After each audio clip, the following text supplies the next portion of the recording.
Praise the Lord. இந்த உலகத்தில் எந்த இடத்திற்கு போனாலும் நமக்கு தேவையான காரியங்களும் இருக்கும், தேவையற்ற காரியங்களும் இருக்கும். நமக்கு தேவையானதை நாம் எடுத்துக்கொண்டு தேவையற்றதை விட்டு விடணும் அப்படிங்கிறது தான் எல்லாரும் சொல்கிற காரியம். ஆனால் சில நேரங்களில் சில சமயங்களில் எது தேவையானது எது தேவையற்றது என்பதை பிரித்து அறிந்து கொள்ள முடியாமல் சிக்கி தவிக்கிற நேரங்களும் உண்டு. இதனால் தவறானதில் விழுந்து போகிறதும் உண்டு.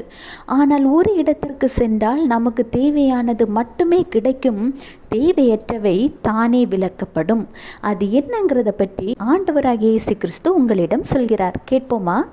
ஏசாயா 48:17 இஸ்ரவேலின் பரிசுத்தராய் இருக்கிற உன் மீட்பரான கர்த்தர் சொல்கிறதாவது, பிரயோஜனமாய் இருக்கிறதை உனக்கு போதித்து நீ நடக்க வேண்டிய வழியிலே உன்னை நடத்துகிற உன் தேவனாகிய கர்த்தர் நானே.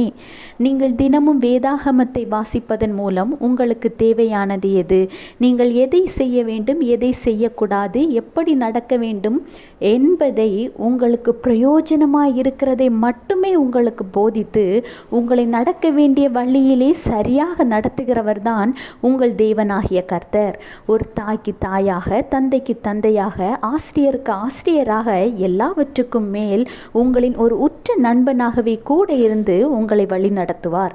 எப்பொழுதெல்லாம் நீங்கள் ஒரு முடிவை எடுக்க தெரியாமல் தடுமாடுகிறீர்களோ அந்த நேரத்தில் உங்கள் வலது கரத்தை பிடித்து அழைத்து செல்கிறவரும் அவரே.